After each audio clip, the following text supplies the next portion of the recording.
Hello everybody. So today I have here a Geetech or Geetech, however you want to say it. This is the A10 model. This was sent to me to review. Basically what this printer is a knockoff of the Ender 3, which you can probably hear my Ender 3 in the background. It's right here printing something at the moment. This one I purchased for our giveaways. And so I'll be giving this printer away in our August giveaway. But in the meantime, I figured I'd unbox it, check it out, make sure everything's there, everything's working, and that way whoever gets it, they can, have a complete and ready to go printer. But I think we're pretty good on this. So let's go ahead and unbox this really quick. See what we got here. Boom. Alright, so we got our directions, Geetech A10 3D printer quick start guide, basically dual-sided, so it's about the same as the Ender 3. When you open it up, you're going to have a piece of foam with the base plates on it. The base plate has, looks like a special type of glass plate on it. It's kind of like a rigid glass plate. I know there's a special name for it. This is called the super plate, but I know there's a specific name for these. I don't know that offhand. Looking at this out of the box, I can tell you right now, it looks like our plate is askew that way, that's normal. That's how the Ender 3 came. But we'll take a look at it and try and get this squared up here because it is a little wobbly. So we'll get it all set up. Have the, I believe this is the Z switch. Yep, it is labeled. This is our ribbon cable for our LCD screen. Then in the back here we have some zip ties, it looks like. This is for the Z switch and possibly the X or Y. Yeah, that's the X. Most likely that's the Y. So these are all our switches. This looks like it's a power connector, probably for our power supply, I would guess. So a little different setup than the Ender 3, but almost the same design. Looks like the base is just a little wobbly, so we'll unscrew the two screws here once we get the kit out and take care of that. Also in the top packaging, you get the LCD screen. This is a lot nicer, in my opinion, than the Ender 3, minus the whole branding on here. They could have probably done a little subtle,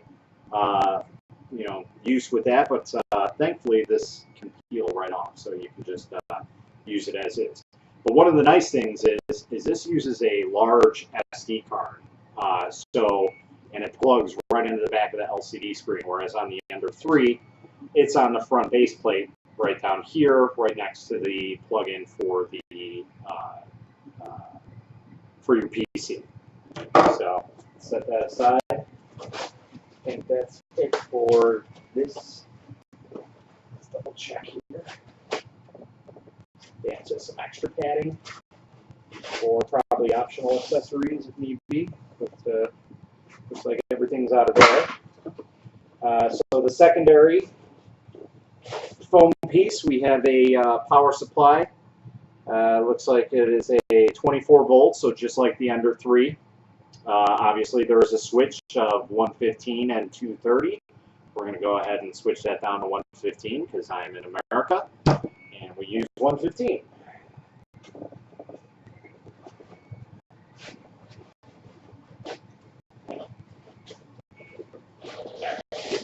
This is our box of goodies.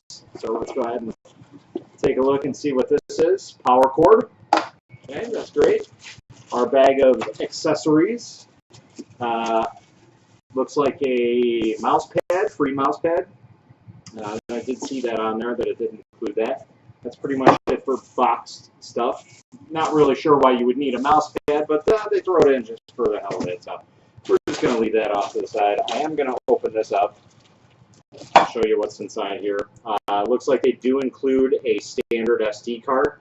There is no information on this, so I'm not sure what the size is. I'm guessing it's going to be a 16 gig. That's usually what 3D printers come with. But with it not having any information on it, that's kind of a crapshoot. So we'll take a look and see if we can get that ready up and running. So we're going to go ahead and put that in there so I don't forget about it. That is a nice thing to have because these memory sticks are a lot cheaper than micro SD cards. And I know quite a lot of people that like and choose the big SD cards over the micro SD cards. It's more or less preference because they like having, they like not having to lose that SD card. So included in here, it looks like some green filaments. I'm not sure what type of filament. Usually they send PLA, but again, this is not labeled or anything. It could possibly be some nylon. I do have some nylon on the desk back there that looks very similar to it. So we'll have to just take a wild guess on that. Your standard 2.0 cable, USB. This pretty much comes with any printer that is on the market nowadays. It came with my Under 3, it came with my other Geetech that's sitting right here. So we'll set that off to the side. We don't need that. Looks like it came with a little better setup maybe for the spool holder. Let me get all this stuff out of the bag here. Extra zip ties. Never had too many of those. So there is two rings for this, and obviously two bolts to put it somewhere on the frame. But we'll get to that when we come to that. On my Under 3, it's a straight stand up, and then you have this plugged in. So already this one is angled, so it looks like you can basically put it wherever you need to. Maybe even at the back of the main frame. As I drop things. Okay, that's not pretty. We're already off to a great start here.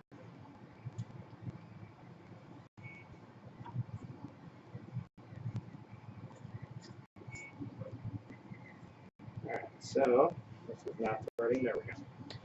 Finally got it threaded. Alright, so we're just going to automatically set that piece up right away, just so we got it up and out of the way. Now, obviously, if you have a different type of spool holder, then all right. I will say I believe this is a lot shorter than my Under 3, so I already noticed that. So thankfully, I use shorter spools, so that's not really an issue for me. So that's kind of good. Then also in the bag, we've got some zip ties. That's for mounting that bracket. That's for a memory card. Bag of tools, several different size Allen keys. Looks like a clog tool and some big wrenches. So we're going to actually bring this stuff out. Just so we have it. I'll probably put the nozzle. So there's an extra nozzle that comes with this, so that's kind of nice. It would be nice if they had some extra fittings and whatnot, but a single nozzle, I guess, will be okay. That'll be good for a starting point. Then also we have some 2 small and 2 long screws inside there. Then we also have a backup screw kit. So that'll be cool if they add some extra screws, but we'll see. Then again, here's some more longer screws. Now, like I said, before we set this up, I'm going to undo these screws. That's the wrong size. We're just going to undo them a little bit, just to get them a little loose, and then we're going to flatten out the surface, because it is a little wobbly, and if we start off a little wobbly, we're going to have some issues right away. Because that's what I had with my under 3, and I'm not going to be dealing with that off the bat. That is not a fun thing to deal with.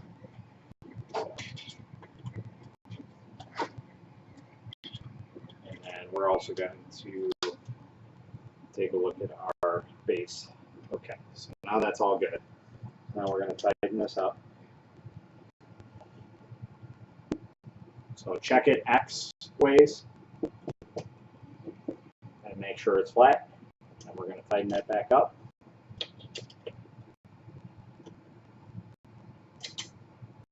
Make sure those screws are tight, otherwise we're going to have some issues.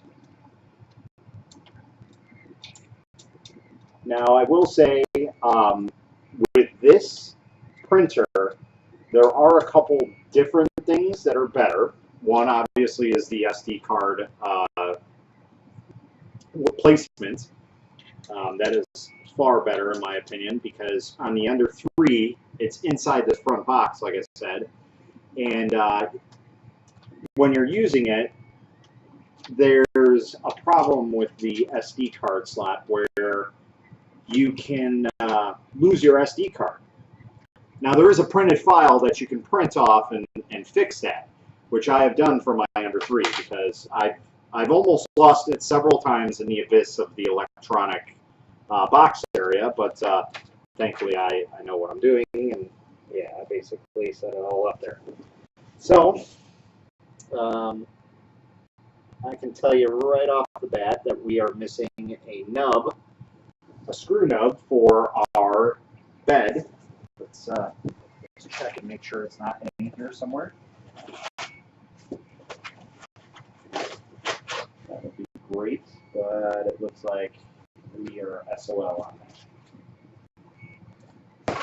So we're going to have to dig around and find an extra nut for that, or maybe even take one off of my Ender 3 since I don't really use them.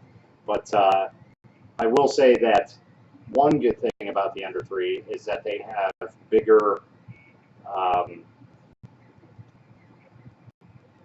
bed leveling knobs, and this one's missing one. So let me show you what it looks like. So these are the little knobs that you can see. And unfortunately, this upper side, it doesn't have one. So we're going to have some issues leveling that if we don't try and fix it. So maybe we'll try and fix it. I got some extra nuts laying around here, so maybe we'll see if it doesn't pop up here. But let's go ahead and take out the rest of the printer.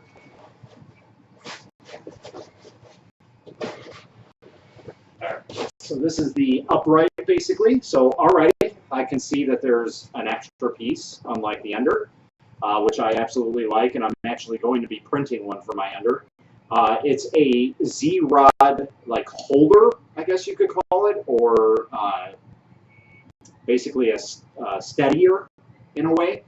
So that way the Z doesn't wobble back and forth. As of right now, the Ender does not have this on here. So it's just a rod sticking up and going back and forth. Now, obviously, there's not that much wobble in the Ender, so that's perfectly fine. One good thing is they do automatically set this up for you. So with my Ender, I had to put all this together. So I had to put the uprights together and the main upright together. So that's pretty cool already. Secondly, the fan guide is really nice. It's 3D printed. It comes directly from the blower onto here. Now there is one on the Ender 3, but it is quite a bit smaller. This one's more direct and right onto the nozzle. Looks like this was tested. What it looks like. Another cool feature that they put on these is these guide. I guess you can call them like hole spacers that'll keep it nice looking. I wish they did it with all the printer, but at least the upright has it, so it definitely distinctifies itself between an Ender 3 and the Geetech. Another also cool thing is they automatically set up the Z switch limit. So everything is already pre-set up for you. So as of right now, from unboxing to print for the Ender 3 is about 2 hours. I'm on 15 minutes or so, just about 15 minutes on this video. And already I can see that I'm going to be probably printing within a half hour.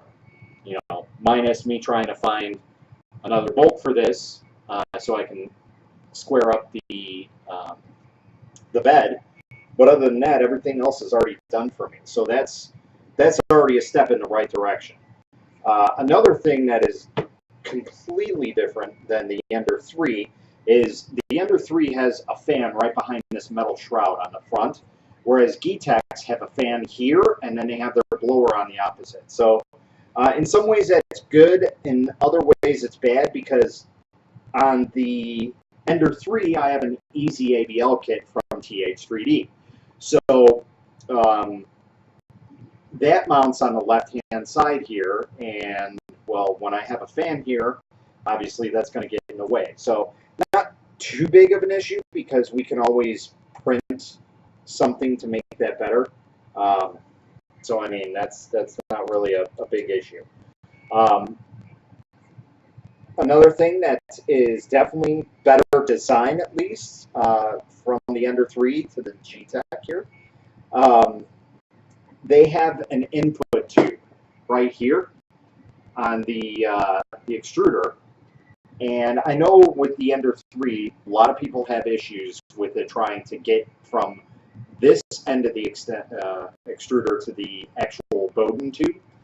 So that's kind of nice that they have that. Also, I think, well, at least on here, they have some washers, so that'll act like a dampener.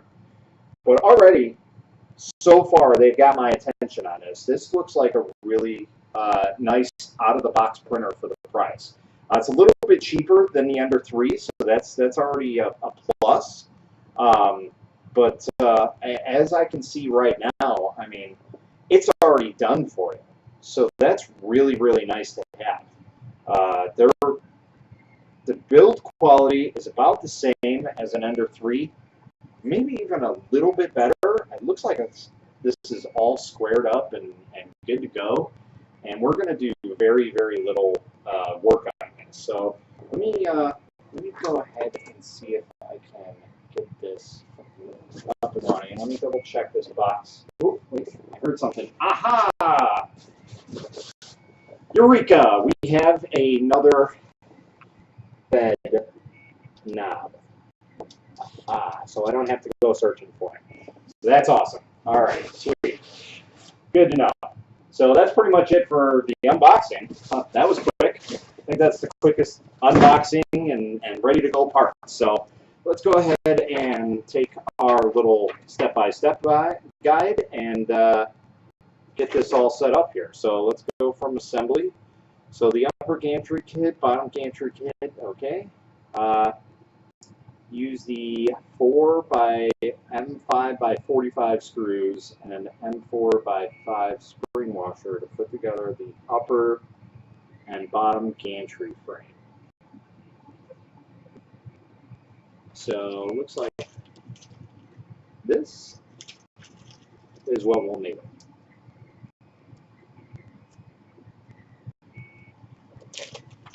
Or is it this one? And that's the problem, is I'm guessing this is backup screw kit, so that's good. We're just going to use this. So from what it looks like, we're only going to open up 2 bags to put this printer together. That is amazing. That's almost not even a kit. That is a direct buy setup. So that right there, already A+ for that. I dig that a lot. Simplicity is definitely a key in the printing world, and that's got a 1-up for me, for sure. So let's go ahead and get this all set up and get it ready to go.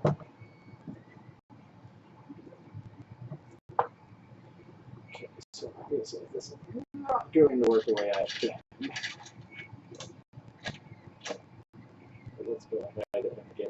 screw heads in so we can at least get it up and running.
So lining up the holes are a little bit of a pain,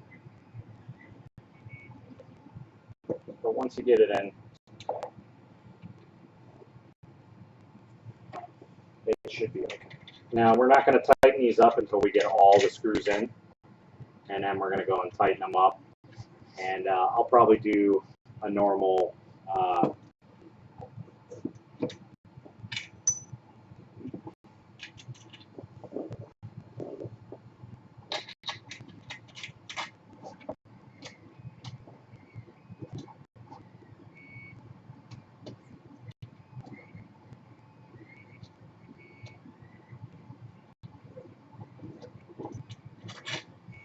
man, it's a lot harder than I thought it was going to be. All right, let's see if we can try and get this.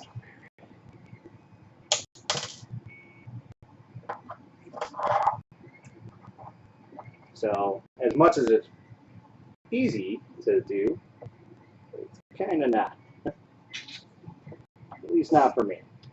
But then again, I am a 3D printing noob, so I don't consider myself a professional in any way, shape, or form. So, but that's what I'm here to help with, is try and help you guys get this stuff on the roll.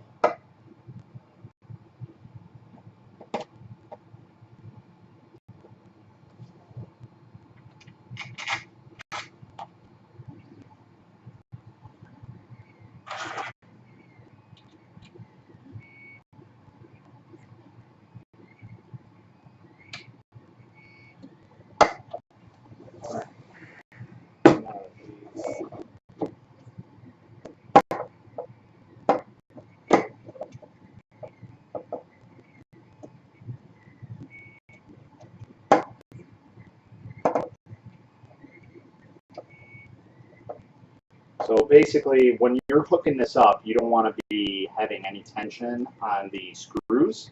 They should just screw in by hand, basically.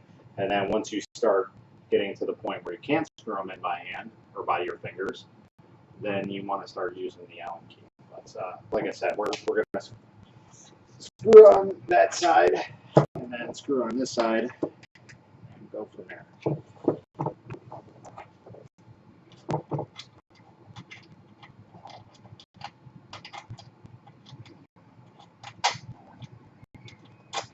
This side's a lot easier to look at, so we probably should have done this side, but oh yeah, that's going in my butt. This side's a lot easier to look at because there's no Z limit switch that's in our way. So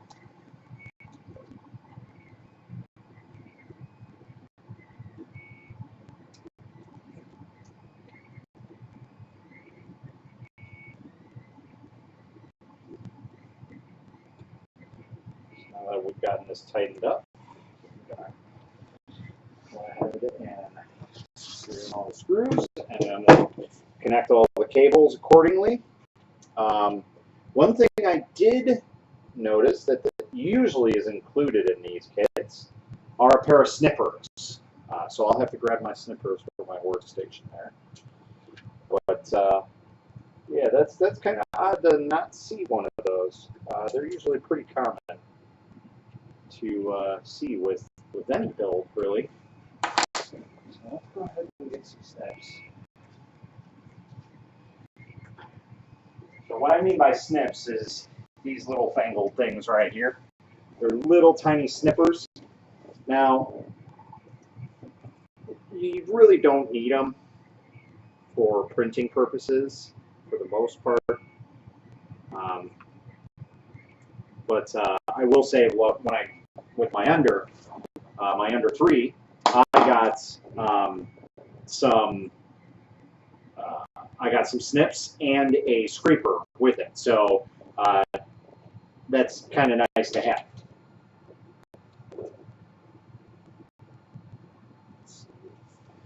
I wanted to see if they fixed. Okay, so no, they didn't. So in the control box here, on the Ender 3, there's some wires that go from the back into the control box, and the same with the Geetech here, the A10. There is an issue there where it's basically they raw cut the bar out. And what I mean by raw cut is they took a cut and then sliced it and took it out. So a lot of problems that people might have with that is they're worried about it scraping. Because there is a lot of moving parts, there is a lot of moving wires here, so that's obviously an issue for some people. Me, I don't have an issue with that, but I did print that for my Ender 3. I'll probably end up printing it for the Geetech here as well, just to be on the safe side. One nice thing I will say that's different than the Ender 3 is on the Geetech here, they have some nicer wire management. There's not a ton of wires here. So that's really, really nice to have. So let's go ahead and plug up our Z limits and stuff. We're going to plug up our Z motor. That's our X motor. That is our Z motor.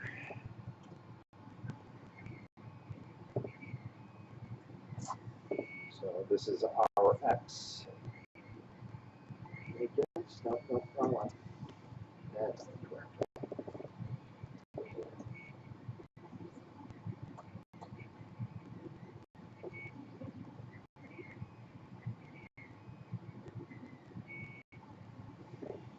Right, and where's our X? That's very strange because that's already plugged in. That's ready to go. That is ready to go. So where do we plug the X into? Let's take a look. Reading directions is probably good, but we're kind of skipping ahead here. So let's see. We'll put up the power supply. Take down the left blue strip to expose the 2 holes on the right. Okay. So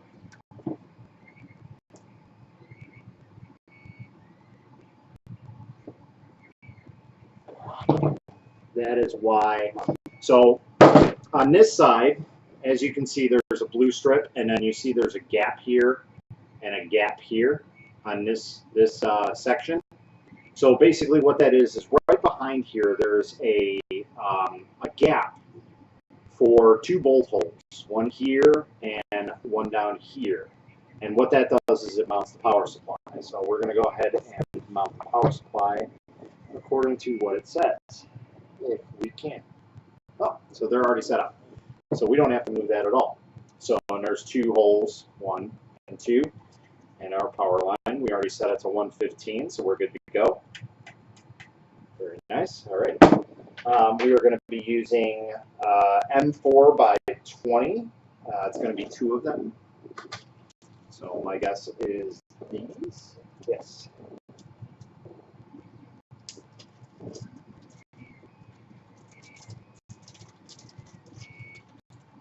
So again, we're already trucking along here pretty good. So taking your time and building this, you still have plenty of time compared to even the Ender 3, which has an amazingly fast turnaround time from build the print. So let's go ahead and match that up.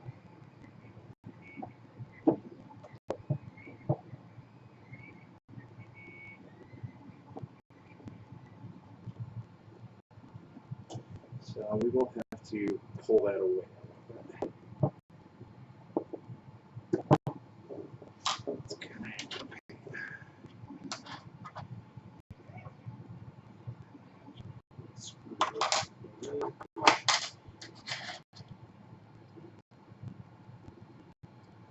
so I'm just going to go ahead and pull off this stripping a little bit, just so I can get my screw head in there. Screw that one a little bit. We can't really get there.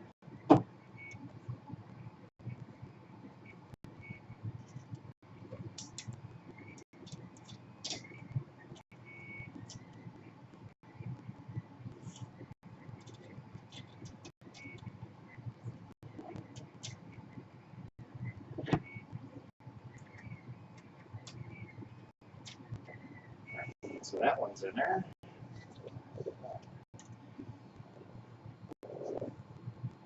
Get the screw in here.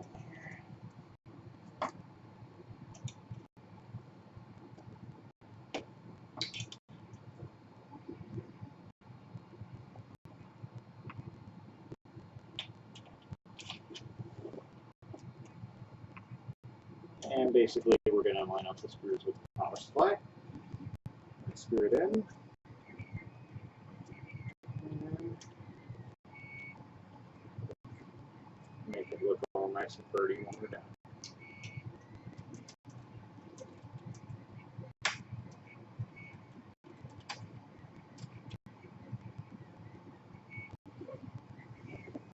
Again, if there's any tension on the screws, try and loosen it a little bit, wiggle it around, and see if you can reposition it, because there's usually something wrong if the screws are a little tight.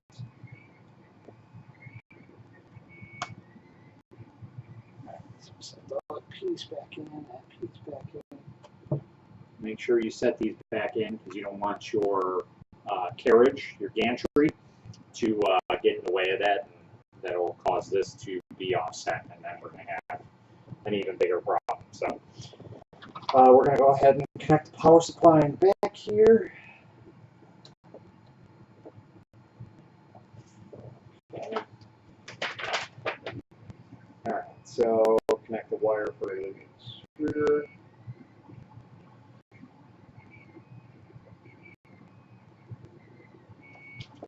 So yeah, this is just a little strange to me because there's a wire here that says X. Now, X usually means your bed, but yet there's a wire in the bed. There's a wire for that. So this is a little strange. Ah, there we are. Okay. So we're going to connect all our wires to all the open holes. There is a black wire that comes out and connects to the front here. There's a white wire that's labeled X that connects to your X motor. And then there's the Z on the front here. We hooked up the Z on the bottom. That's the Z switch. Then we also hooked up the Z motor. And then we hooked in the the power for the extruder motor, I believe it is, and then the hot end, and that's pretty much what that does. And then we also hooked in our power supply, so that is almost done. So now we just have to plug in our LCD panel, and that's done. That's pretty much it. So obviously you got 2 screws left here. Those are going to be our 2 screws for the LCD panel.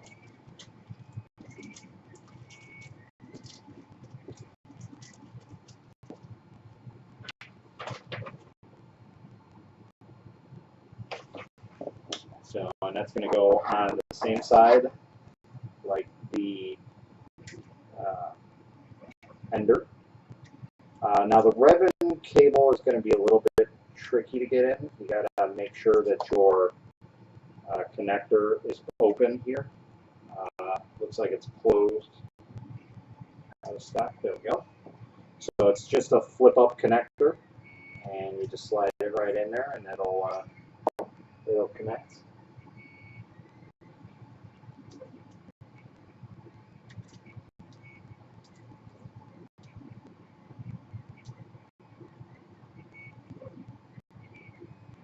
Okay.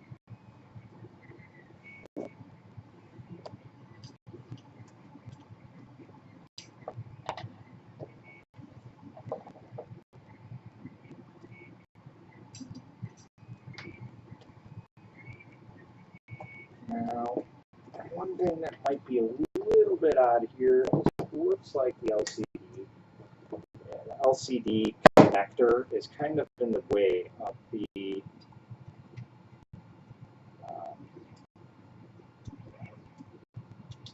base post.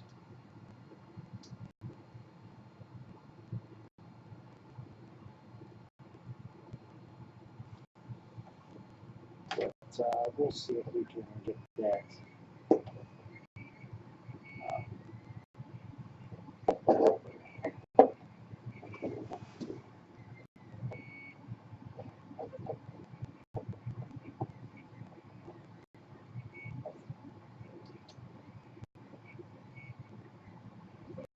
we're currently 35 minutes into this build, and I'm kind of taking my time with it.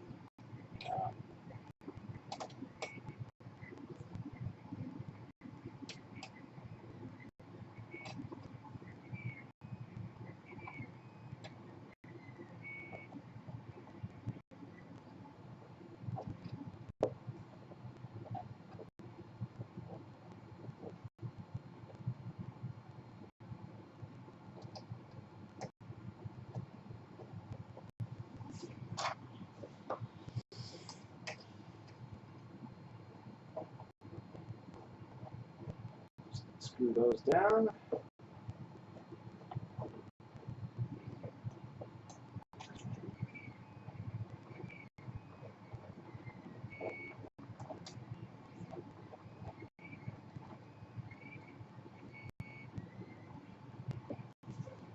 All right.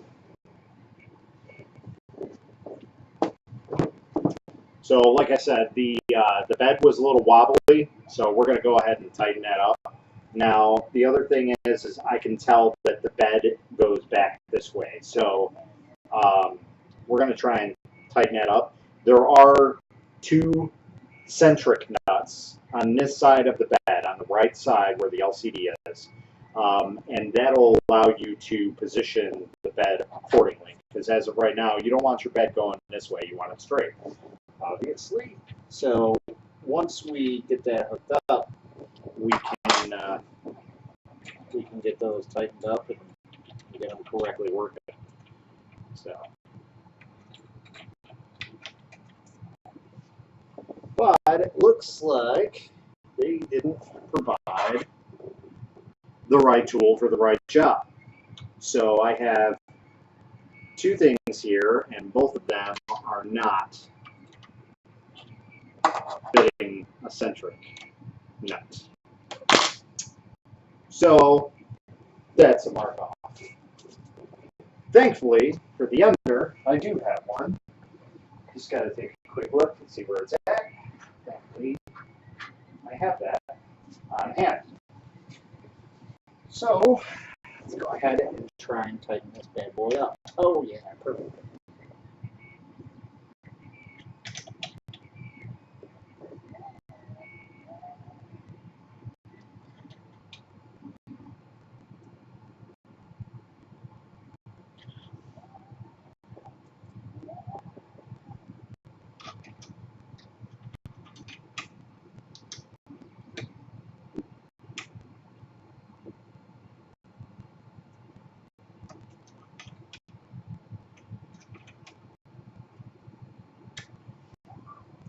Now, the problems that I have with these beds is there's usually an underlying issue that I have to deal with when you take off the bed,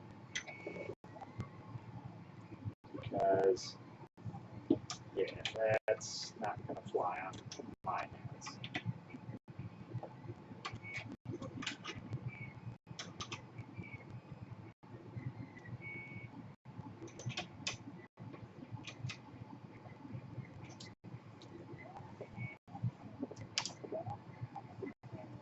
Okay, so that's good. I just need to tighten these up.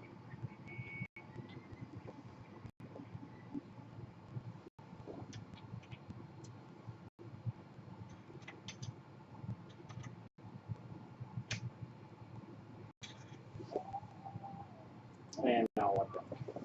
So yeah, basically what I have to do is I have to unscrew the bed and actually tighten up the X carriage that's underneath the bed plate itself. Basically what the bed plate sits on. So we're going to go ahead and remove these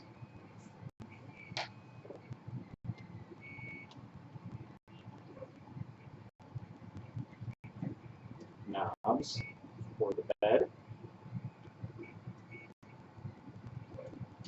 So unfortunately, with most of the stuff that I see that's upgraded or done a little bit better than the under 3, there's still some things that are lacking.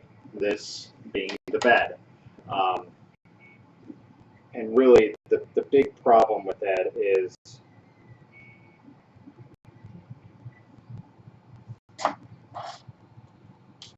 the bed plate area was designed for a 3-axis. So basically, it was meant for 3 rollers, based off of the Ender 2 design, which a lot of people absolutely love. I myself don't really care for that. I like the CR10, how it's set up.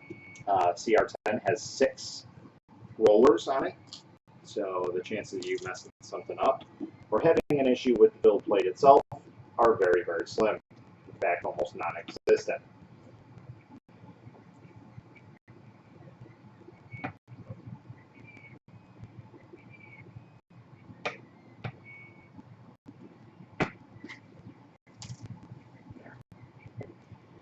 So now we're going to set this build plate off to the side here.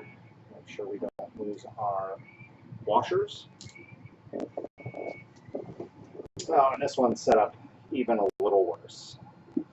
So we basically have to undo these screws, these nuts, to try and get them to fit properly. I had to do the same thing on my Ender, and it looks like we're going to have to do the same thing here. So let's see if we can try and loosen this. So I'm going to actually unloosen the nuts on the top here.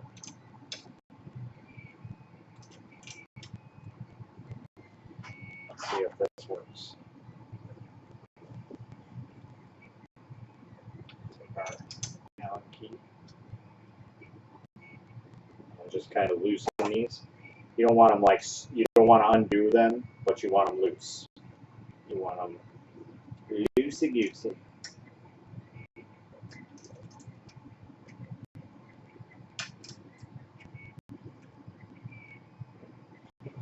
And we're going to do this for all the sides because I don't want to do one side and have it an issue with the one and then not having an issue with the other. Just enough to where they move around. And we'll tighten them up as we go. So we probably would have been printing by now if I didn't have this issue, but obviously I do.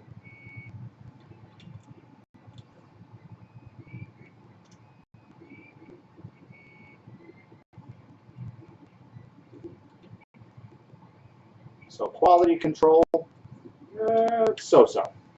So far, a little bit better than Creality, but not too much better. But I mean, really, what do you expect for a 200 and some odd dollar printer? I mean, you shouldn't really be expecting like out of the box awesomeness. And if you do, that's great. That's perfectly great. That's one of my expectations that I wanted out of it. And for the most part, yeah, it works. But, you know, it could be better.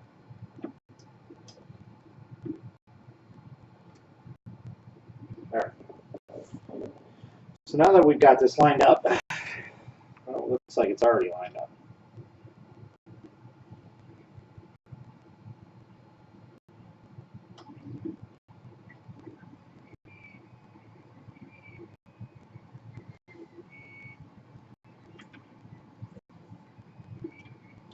So we're going to tighten this up in the next pattern.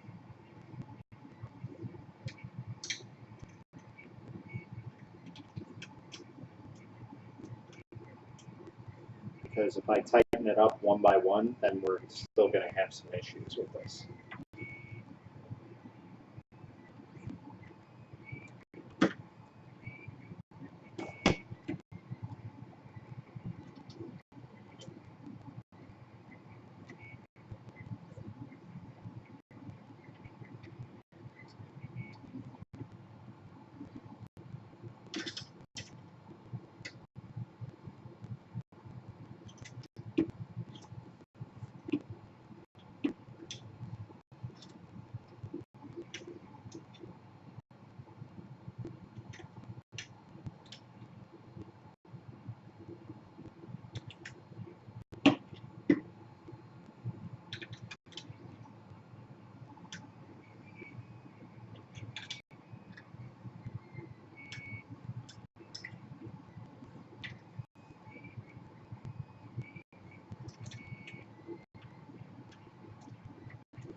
And this process is quite tedious, but the end result will keep you from going mad about why your print is lifting on the one side, not lifting on the other, or something along those lines, because that's what this does.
And let's hope that SD card has some sort of test print loaded onto it.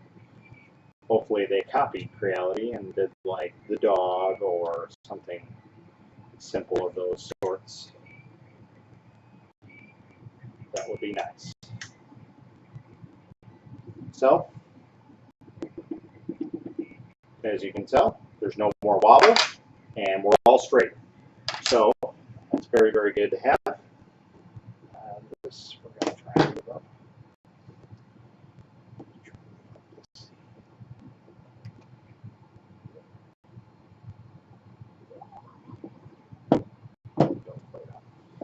Okay. So now I'm going to try and put this back on. This is going to be fun.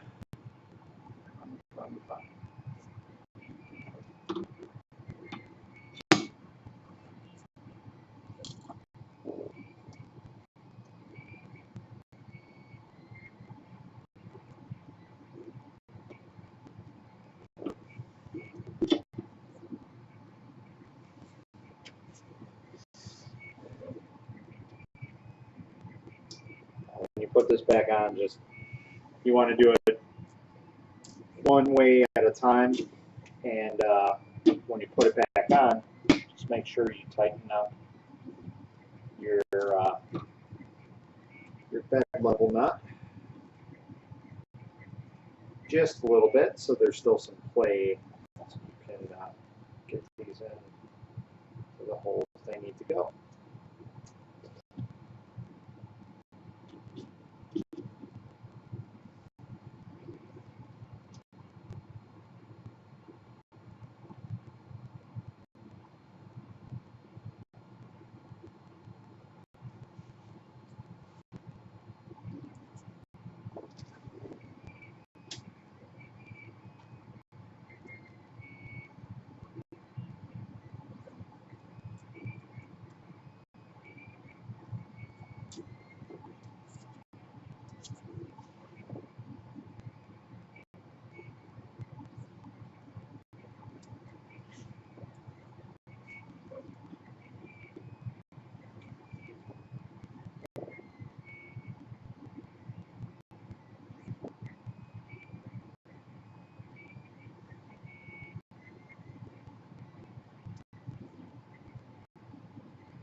Obviously, we're going to have to re-level the bed because I took it all off.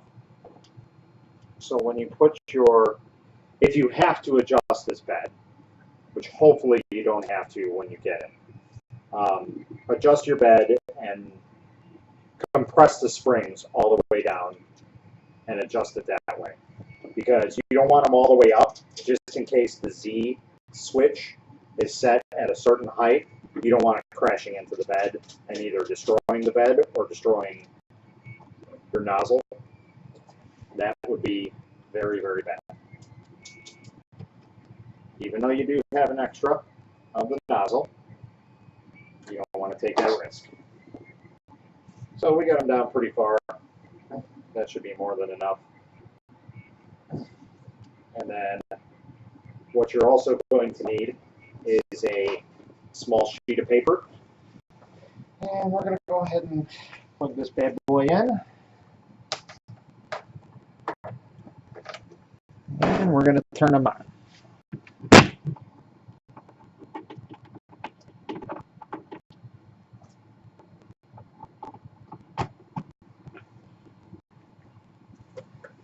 All right.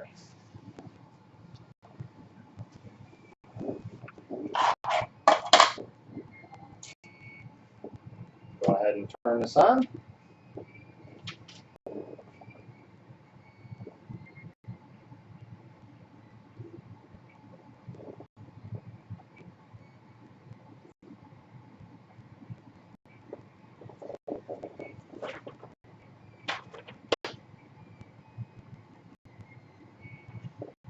All right. So it looks like I connected the connector for the LCD screen backwards. Not a big issue. because there's no power going through that.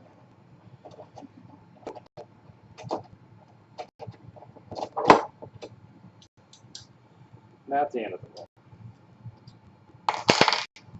So when you flip this up, you want to make sure the blue tab, see the blue tab there, that is sticking up.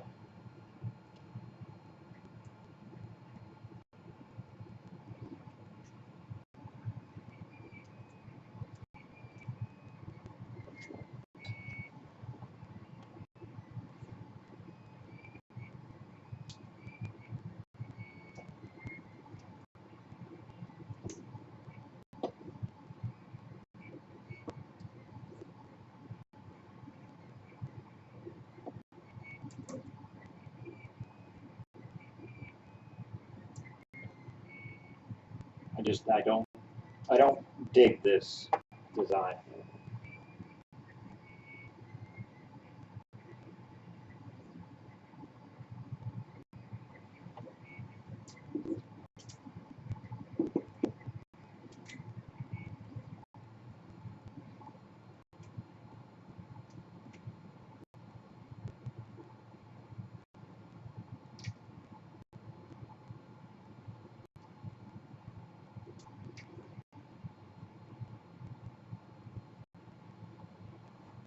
Let's do a test really quick.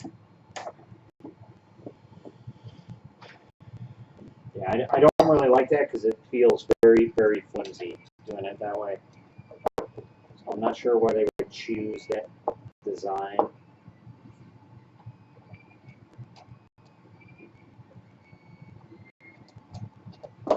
But hey, to each their own, I guess.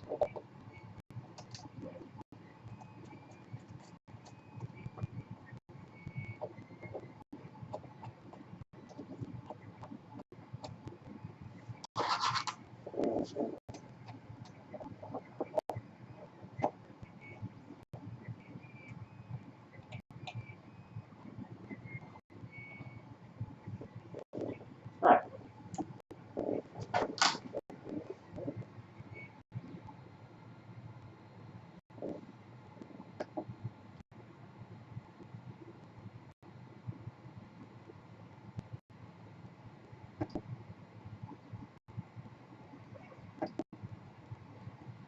This is definitely a lot quieter.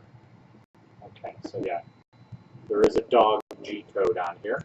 It's the only thing that's on this SD card. So I can pull this off.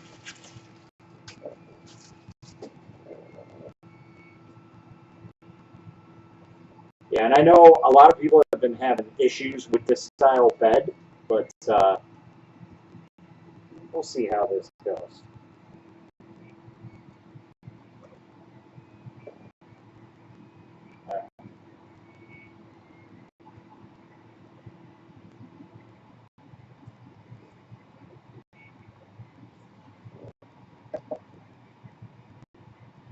So let's go ahead and stop this print. We're going to heat up our bed.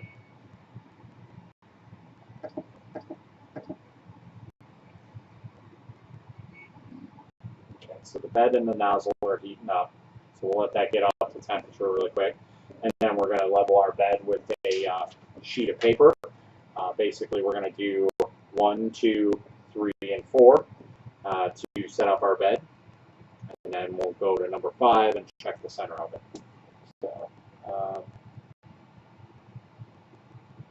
as of right now, it seems to be heating pretty well. Check our tension on our belts. Pretty good. Check my print where that's going. Looking good. All right, so again, we're reaching just about under an hour. We're at 58 minutes on the dot. So yeah, I mean, even an easier setup than the Ender 3. So far, that's good. That makes this a hell of a product for anybody who's new getting in here. And you can tell this is different than the Ender because it has a red LED light up here and a red LED light on the bottom. But what's nice is it's basically the same exact setup as an Ender 3. Um, pretty sure the build volume is identical too. So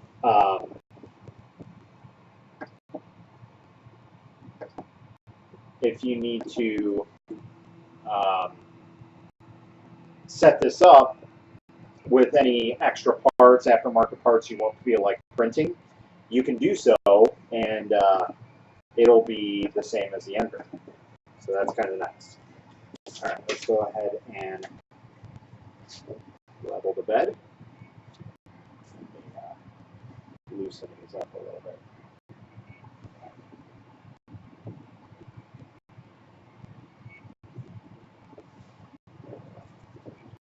Much better.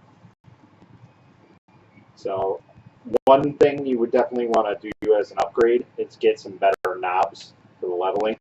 Unless you're going the easy ABL route, which is basically what I did. So it looks like we're going to have to move up the Z stop because we are way far from it. Or move it down, I mean.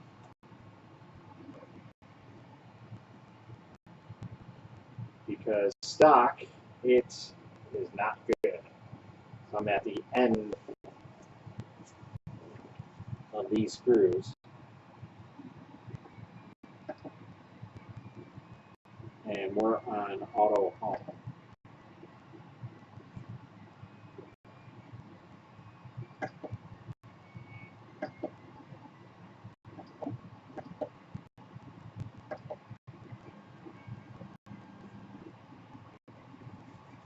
Yeah. So we're going to have to move this up, the Z switch, or I'm sorry, move it down. So we're just going to go ahead and loosen the couple screws that are on there. Try not to lose that. Not a big issue. Ender has the same thing.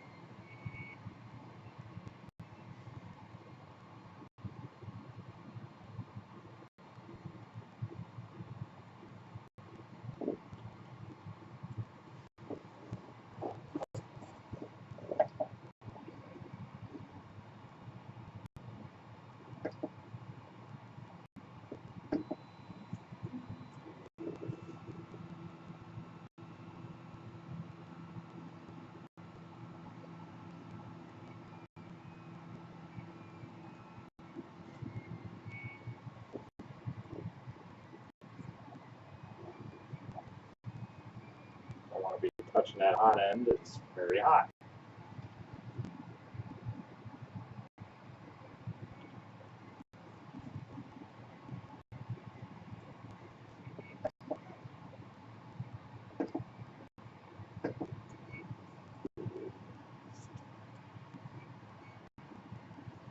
Now again, this is a trial and error type thing, so we may have to re-level, reposition it. Yeah.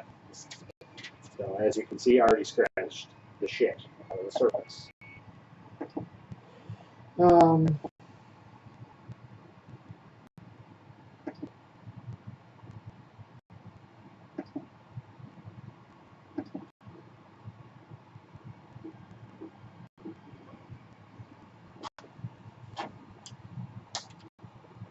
this up just a hair.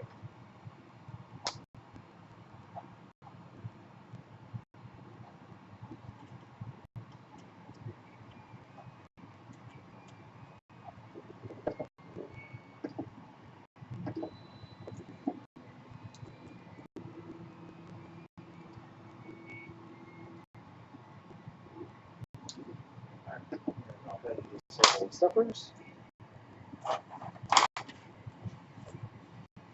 Alright, so a little bit of trial and error.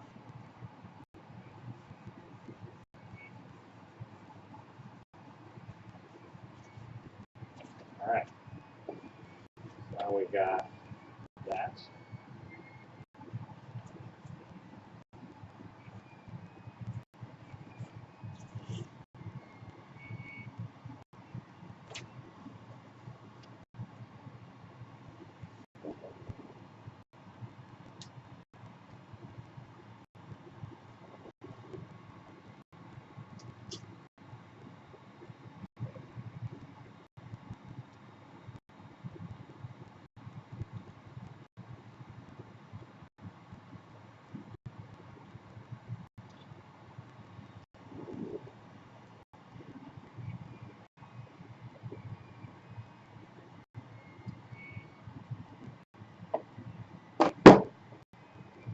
looks like our gantry is a little bit off.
All right, check that.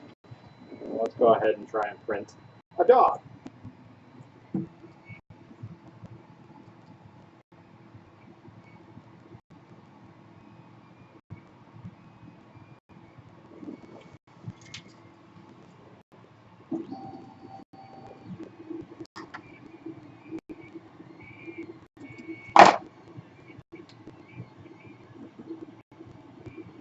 Well, we're going to stop that because I didn't load any filaments in.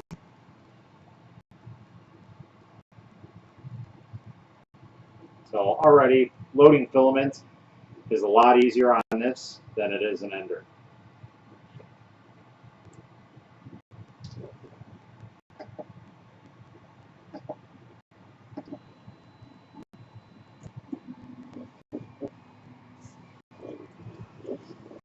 So it looks like this build plate, whatever it is, gets scratched very easily with the nozzle.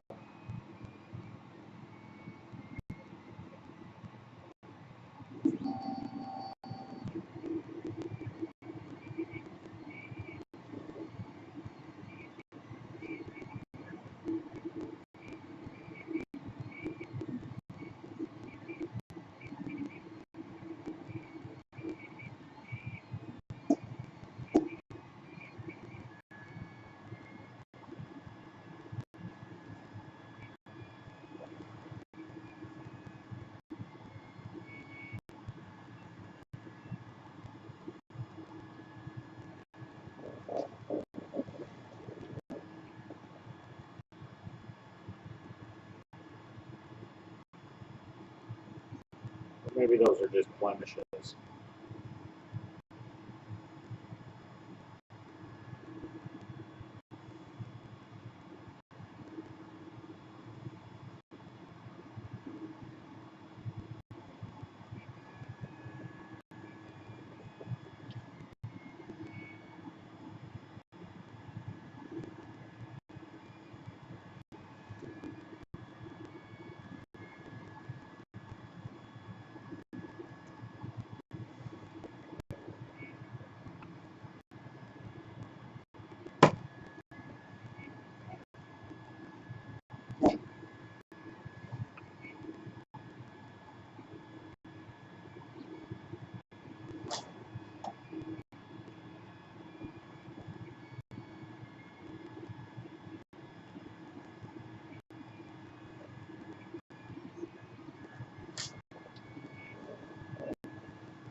So, in turn, it's a pretty good printer. Obviously, there was one issue with it, and that was the build plate being off. It's still just a hair off, but it's not going to be like the end of the world. It's dealable. It's off by maybe half a millimeter, if that. Um, it's definitely quieter than the Creality Ender 3, so that's definitely kudos. I personally would probably end up getting an easy ABL kit for this, just to make it a lot easier right out of the box. And plus, it's blue usually, so it fits with the theme of the blue look of the Geetech. I'll still have to do some balancing with the bed, but we're going to leave that for another time. But all in all, amazingly easy to put together. I mean, anybody who's anybody can put this thing together. I thought the Creality Ender 3 was the easiest printer you can put together that was a kit. I was absolutely wrong. This is amazing. I thank Geetech actually for making it so easy to do this. A couple downfalls of it, you know. The build plate, I'm not a big fan of these build plates. I would actually prefer to see like a magnetic mat or even just a removable plate would be good, like a removable glass plate. Like I could really care less about this type of material plate. I know a lot of people have adhesion issues with them, so that's why I kind of stray away from them. But that's really my only biggest gripe about this machine. There are some things that are definitely a lot better.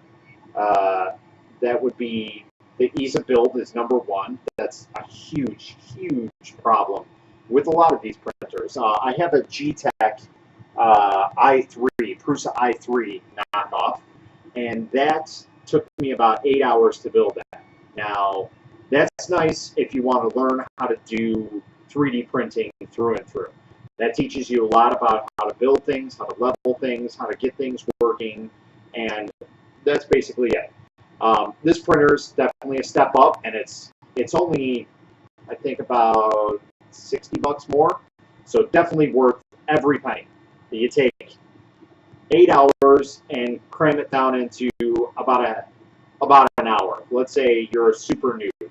You don't even know what you're doing. Let's say it's an hour. Okay, I'm at an hour and 11 minutes, and I was taking my time, and I semi know what I'm doing. I wouldn't say I'm a professional, but I've been around the 3D printing world for a little bit.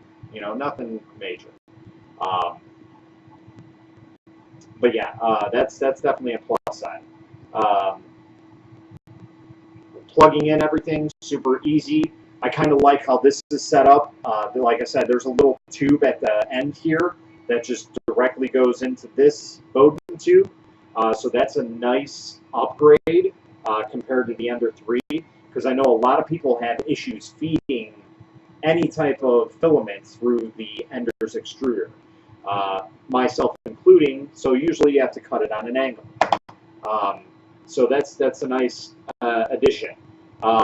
Having it pre-set up, definitely a plus. So obviously I'm still going to have to mess with the bed because it's still off, it's still a little wonky. But we'll test it out. We'll get it up and running and working out of the box. So that way, whoever gets this printer, they can just take it out and start printing right from there. Another plus side is the standard SD card input on the back of the LCD screen. Super easy to use, right there at your fingertips, and it's right there. Power supply is almost the same, it looks like. I'm not really sure what type of power supply, but it looks identical to the Ender 3. The setup for the fans. The fan shroud that's 3D printed, very, very nice. It's got a nice little scoop that goes right to the hot end's head, to the nozzle. So that gives it a nice cooling feature to it. The Ender 3's got one, but it's nowhere near as nice as the one on the Geetech, for sure. The tube seems to be quite smaller than a normal Bowden tube, but that's easily upgradable. That's not really too big of an issue. But yeah, all in all, I'd rate this printer probably a 9 out of 10 out of the box. It's a very, very nice printer. much easier to put together than the Ender 3. And like I said, I didn't think that was possible. So kudos to Geetech for making that user-friendly right out of the box. And, you know, the steps are like super simple, even though I didn't really read them. But it also has its own special Easy Print 3D software, which I've heard mixed reviews about. Personally, I use Simplify 3D, call it a day. So yeah, as for that, I mean, that's really my review on it. It's a great printer right out of box. I think I got it at its current price was $223 shipped through Amazon. Obviously, you could probably find those cheaper somewhere else, but Amazon, you're going to guarantee a 2-day shipping, and you're going to get a printer in your hands right away, so that's kind of nice. I always like to have that. So, all in all, great printer. If you really want to get into this, you have two very good choices. You have the Creality Ender 3, and this is definitely, I personally think it's maybe even a little bit better than the Creality Ender 3, the Geetech A10.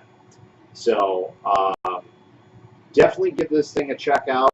I'm simply blown away by its out-of-box put-togetherness quality. Can't beat it for its price.